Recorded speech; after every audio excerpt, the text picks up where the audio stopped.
Monday Night Raw ends last night, and I'm sitting there on my couch watching the final segment of the show come to a close. And I'm fully invested in what's going on. I know what's going on.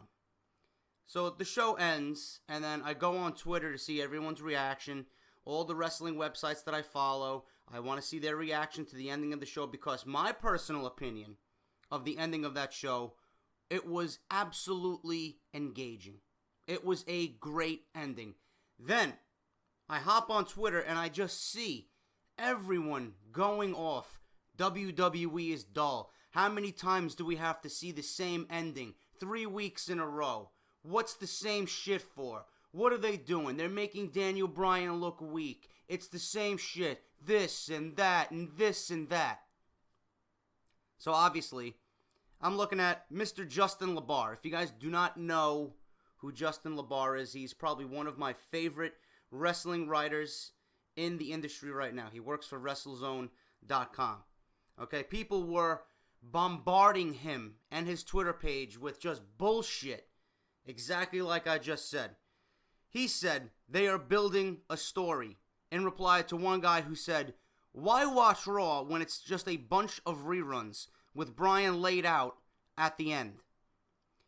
Then he says, "If you don't get it, you're better off not watching." That was in reply to someone who said, "It's so boring, annoying, and predictable. I don't want to tune in next week."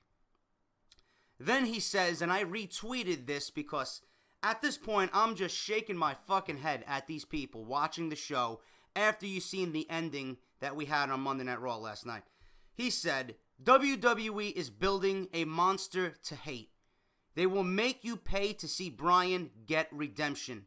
Those mad saying it's the same thing every week, wake the fuck up." And then he says, "They add a different layer each week. And if you're mad seeing Daniel Bryan get beat up each week, you're trying to overanalyze things.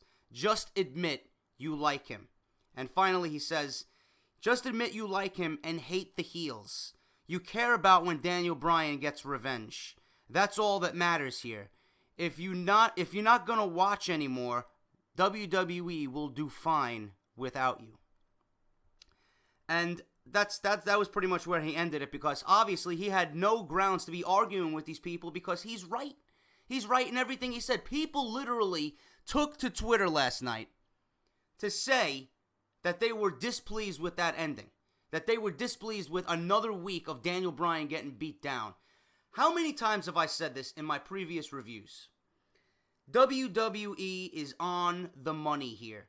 You have no idea, coming from a guy 25 years watching this fucking industry, WWE, and nothing else.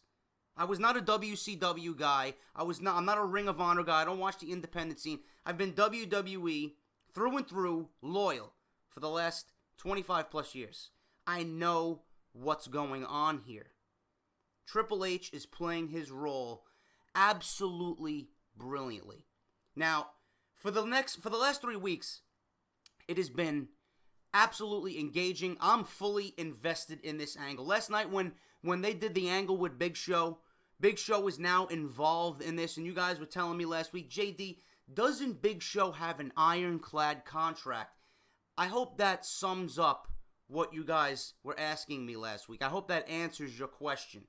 Big Show does have an ironclad contract. WWE knows that was in the storylines, and obviously Stephanie McMahon and Triple H brought that to the viewers' attention.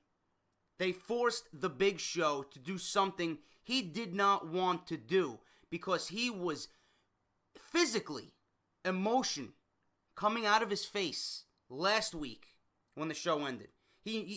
Like Triple H and Stephanie knew that he wanted to speak up. They seen the emotion on his face physically. Obviously, it was the smart thing to do, and I'm glad the WWE creative team is filling in those small gaps and not overlooking anything.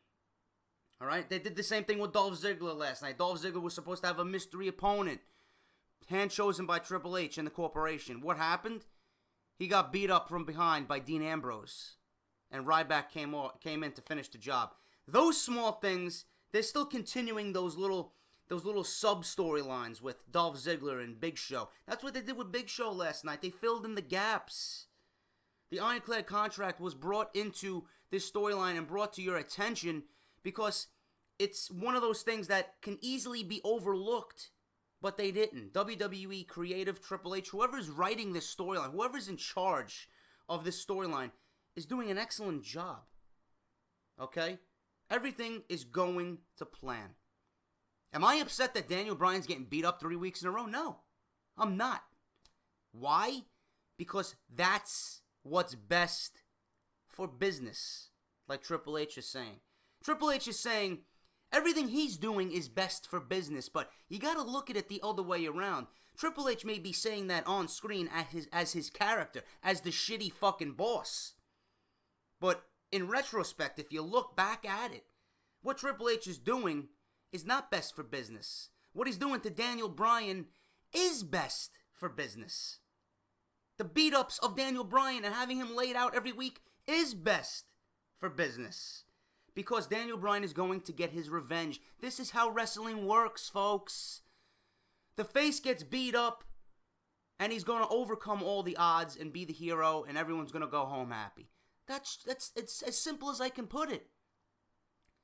Big Show last night was forced to do something that he did not want to do. They integrated him into this angle perfectly. Now, I could have done without Big Show crying, a grown man, 7-foot giant, crying. But Big Show is a great actor. He played his role perfectly. He did what Triple H wanted him to do. He did something he did not want to do, and he walked away.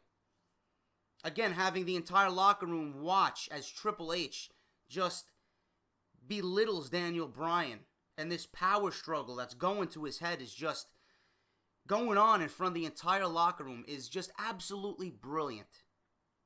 I don't know how long this storyline's going on. I really don't know how long they can continue beating up Daniel Bryan, but right now it's perfect.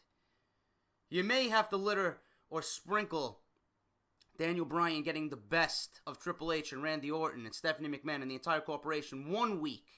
1 week he's got to get the best of them and do something that's, going to come out of left field that nobody's going to expect. Have him take out the entire Shield and stretcher them out or do something. Have him go on one of these psychopathic rages and just fucking destroy everything in his path. I don't know. You can't have Daniel Bryan, look completely weak. You have to have him show some glimmer of hope here. Now, Night of Champions is coming up. Daniel Bryan's not winning the WWE title at Night of Champions. It's not happening. It's just not going to happen. This feud, reportedly, is going to go on throughout the remainder of the year. The Daniel Bryan-Randy Orton feud is going to last from Night of Champions. It's going to go all the way up until Survivor Series in November. Now, in between that time, Daniel Bryan may win the WWE Championship. I don't know. I don't know who's going to be the WWE Champion going into 2014. From what I'm hearing, Randy Orton is going to factor into the WWE Championship picture through the Royal Rumble. It would be wise if Daniel Bryan was the WWE Champion going into the new year.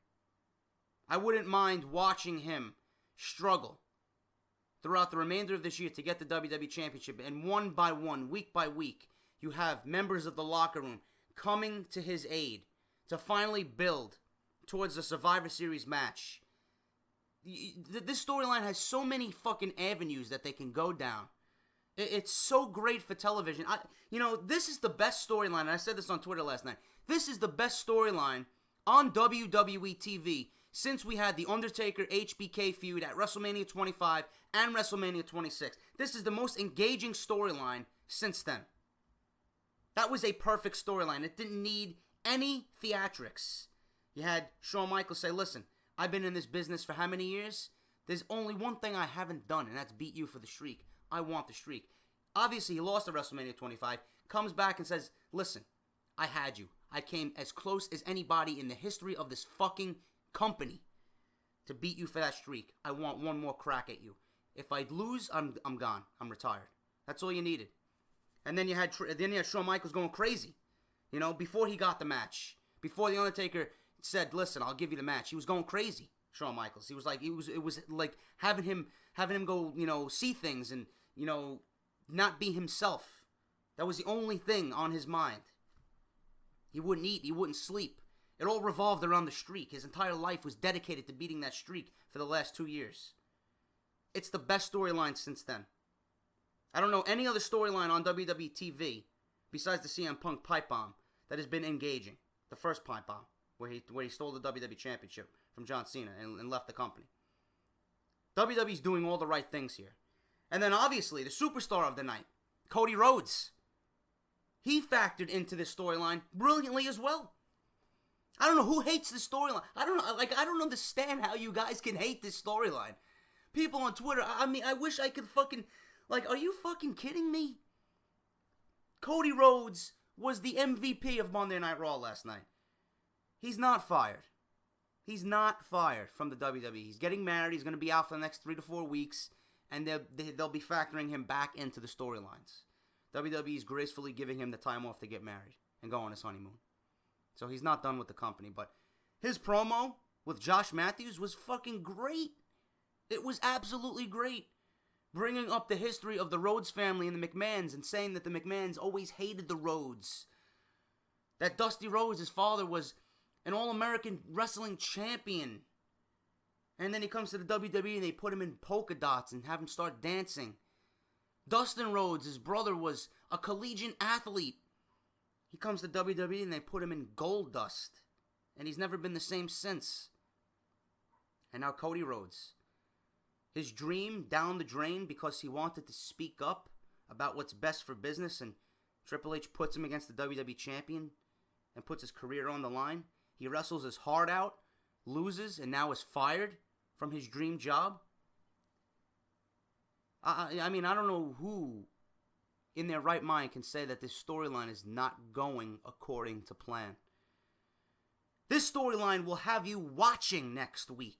This storyline will have you watching every week to see what Triple H does next. And I've been saying this for months now.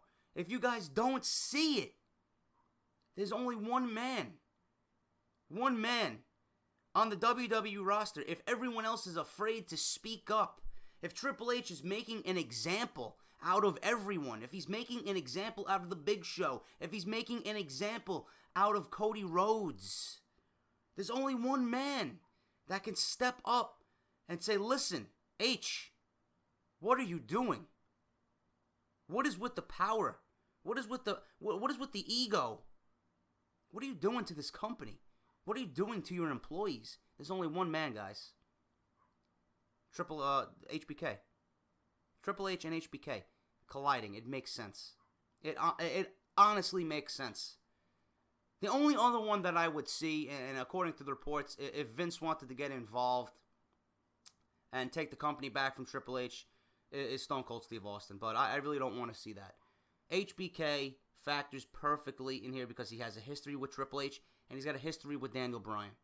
And he's retired. He's the only one that will not feel the effects of the wrath of Triple H. Everything is going according to plan. This is a money angle. I will say this every week I come on here to give you my thoughts and opinions of Monday Night Raw. This is a money angle. Daniel Bryan will win the WWE Championship. When? We don't know, but that's the greatest thing about this angle. How much more punishment can Daniel Bryan take before he finally resurrects and says, you know what? I'm done with this. And finally wins the WWE Championship. I don't have a problem with Daniel Bryan getting beat up every week. I don't. I know where it's headed. I'm smarter than that. People who are watching this show and complaining about this angle, I want you to really think about what I'm going to tell you. What did WWE do back in the 80s and the 90s when they had 3 months in between pay-per-views? What did the WWE do then? Were you upset with angles that carried on for 3 months back in the early 90s? Huh? When all WWE had was the Royal Rumble, WrestleMania, SummerSlam, and Survivor Series, and then they added King of the Ring in June. You had 2.5 months to 3 months between each pay-per-view.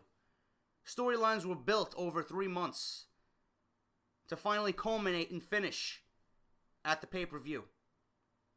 Did you complain then when storylines were happening like that? What's the problem now in 2013 where WWE is trying to get an engaging storyline to get the fans invested? People are already complaining after 3 weeks? These aren't fans. These are people that want to complain. And I do my fair share of complaining. But when I know something is good, and when I know something is best for business, I'm not going to complain. This is one of those instances. This is best for business. Daniel Bryan will get his revenge. People will pay to see Daniel Bryan win the WWE Championship when it's all said and done. And people saying WWE is going to get boring, they're going to ruin the Daniel Bryan character. Do you see the fucking reactions this man gets on a weekly basis? He ain't going anywhere. The reactions for Daniel Bryan aren't going anywhere. In fact, they're going to get bigger. They're going to get louder. People are going to stand behind Daniel Bryan even more. If you're at home watching this angle and you don't feel for Daniel Bryan, even though you know it's a scripted show, if you don't feel for Daniel Bryan, if you don't want to see Triple H and Randy Orton get what they deserve, you obviously are not invested in this angle, and there's something seriously wrong with you. I'm sitting on my couch last night, and I'm even saying to myself, and I know better than anybody, it's a scripted show. But I'm saying to myself, motherfucker, I want to see these guys get what they deserve. Triple H is playing the boss you all hate. You go to work and you have that one boss you can't fucking stand. That's what Triple H is doing. He's playing the part perfectly. Randy Orton's that smug young guy, the face of the WWE, you know? The so-called face of the WWE, the young champion. Everyone's going to want to see him get what he deserves. They want to see him taken from the top spot.